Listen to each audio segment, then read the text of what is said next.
To, čo hovoríš ľuďom, keď sa ťa pýtajú na tvoje znamenie, je väčšinou klamstvo. A presne práve preto si všetci ľudia pri prvom stretnutí myslia úplne niečo iné, než aký v skutočnosti si. Ja mám najradšej, keď sa niekoho spýtam a povie mi, ja som lev, ja som barán, ja som pana, ja som ryba.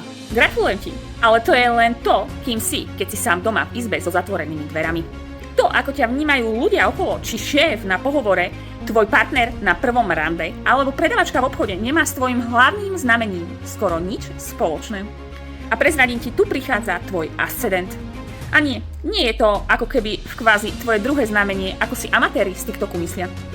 Predstav si tvoju osobnosť ako takú knihu. Tvoje hlavné znamenie je príbeh vo vnútri, ale tvoj ascendent to je obal tej celej knižky. A buďme k sebe úprimní, 99% ľudí si vyberá knihu podľa obalu. Ascendent je to tvoja sociálna maska, tvoj prvý dojem, tvoj obránny štít. Na to, aby si zistil túto svoju skutočnú masku, nestačí poznať len deň a mesiac narodenia.